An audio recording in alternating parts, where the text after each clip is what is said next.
면역세포 중에 하나인 대식세포가 이 바이러스나 암세포를 잡아먹고 있는 모습입니다. 이렇게 우리 몸 안에서 면역세포가 잘 싸워주면 건강을 유지할 수 있는 것이고, 그렇지 못할 경우에는 각종 질병에 시달리게 되는 것이죠. 요즘 세계의학계에서는 이 면역세포의 힘을 키워줌으로써 치명적인 암까지도 극복할 수 있는 이 새로운 치료법을 연구하고 있습니다. 제4의 암치료법이라고 불리는 면역세포요법, 그 현 주소를 알아봅니다.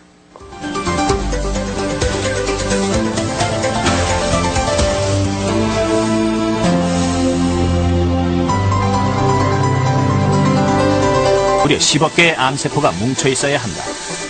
건강한 사람일지라도 매일 꾸준히 암세포가 자라 1000개에서 5000개 정도를 가지고 있다. 하지만 모두가 암에 걸리진 않는다. 그 이유는 암세포를 파괴하는 면역세포 때문이다. 면역세포는 백혈구라고도 불린다. 백혈구는 우리 몸을 지키는 군인이나 마찬가지다.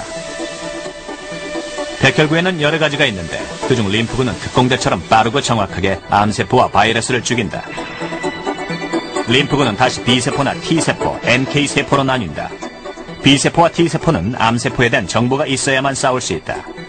그에 반해 NK세포는 스스로 암세포를 찾아내 죽이는 유일한 백혈구다. 방종원 씨의 치료법이 바로 NK세포를 이용한 것이다. NK세포를 활성화시켜 몸에 주입하는 방법이다. NK세포가 방종원 씨의 몸속으로 들어가 하고 있다. 발견 즉시 NK세포는 페르포린이라는 물질을 표면에 뿌려 암세포에 구멍을 낸다. 그리고 NK세포 안에 들어있는 수분과 염분을 주입해서 암세포를 팽창시켜 파괴한다. 암세포를 스스로 죽게 하는 방법도 있다. 역시 세포막에 구멍을 내고 암세포를 교란시키는 물질을 암세포는 자신의 생명이 끝났다고 착각하게 되고 DNA가 잘리면 노화의 과정이 순식간에 일어난다. 세포가 축소되면서 자연스럽게 사라지는 것이다.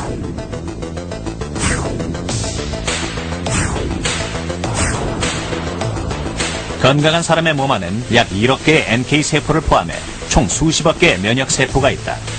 그 수가 줄수록 암에 걸릴 가진다.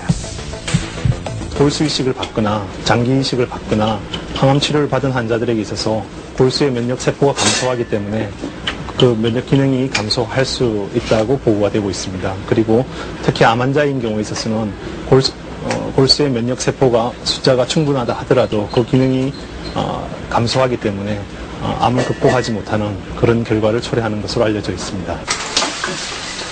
암 환자와 정상인의 면역이 어떻게 다를까? 각각 혈액 30cc를 뽑아 면역세포의 숫자와 활동성을 비교해보았다. 차이는 확연하게 드러났다. 암 환자의 면역세포는 그 수가 정상인의 절반도 안 됐고 활동성 역시 많이 저하돼 있었다. 림프구의 70%를 차지하는 T세포지만 스스로 암세포를 찾아내 파괴하지는 못한다. 따라서 수상돌기세포가 정보원의 역할을 담당한다. 수상돌기세포가 암세포에 관한 정보를 전달해주면 T세포는 암세포의 특성에 맞는 강력한 맞춤형 무기를 만든다. 그리고 순식간에 암세포에 달려들어 공격하기 시작한다. NK세포는 암세포를 무작위적으로 공격하는 것으로 수상돌기세포와 T림프구는 암세포에서 발현되는 신호를 인지한 다음에 그 신호를 기억하였다가 나중에 암세포를 공격하는 것으로 알려져 있습니다. 환자의 면역력을 탁월하게 높여주는 새로운 생약 복합제가 국내 연구진에 의해 개발됐습니다. 임상시험 결과 백혈구 회복을 높여주고 암치료 부작용도 크게 없애주는 것으로 나타났습니다. 최성원 기자가 소개합니다. 생약을 섞어서 만든 해모임이란 생약물질입니다. 원자력 연구소는 천연 생약제 30여 종을 집중 분석한 끝에 당귀와 천궁, 백작약 등을 재합성해 이 생약물질을 만들었습니다. 이들 생약제에는 면역을 활성화시키고 조혈장애를 없애는 황산화물이 있는데 연구팀은 이 성분들을 재구성하는 방법으로 면역 증강물질을 개발했습니다. 원자력병원에서 임상시험을 한 결과 새 생약물질은 암 환자들의 면역력을 크게 높이는 것으로 나타났습니다.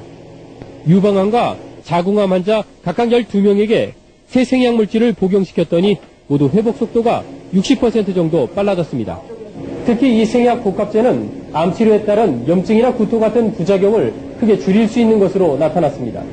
암 환자들은 치료를 받으면서 기력이 떨어져 문제가 됐지만 생약 복합제를 복용한 환자의 80%가량이 기력 회복에 큰 도움이 됐다고 답했습니다. 해모힘을 먹은 환자들은 전신 무력감이 많이 없어져서 더 약을 요구하는 환자들이 많았습니다. 연구팀은 이 물질에 대한 2, 3차 임상시험을 거쳐 신약 개발에 나설 계획입니다. KBS 뉴스 최성원입니다. 한국원자력연구소가 정부 출연 연구기관으로서는 처음으로 기술 출자를 통한 벤처기업을 설립했습니다. 이번 투자는 금전이 아닌 기술 투자에서 연구기관 벤처 창업의 새로운 모델로 평가받고 있습니다. 대전에서 이정우 기자가 보도합니다. 천연 생약 복합 조성물인 해모임입니다. 한국원자력연구소가 중장기 연구개발 사업으로 개발한 이 생약 복합제는 동물 실험과 암 환자 임상 실험에서 효능이 입증되고 있습니다.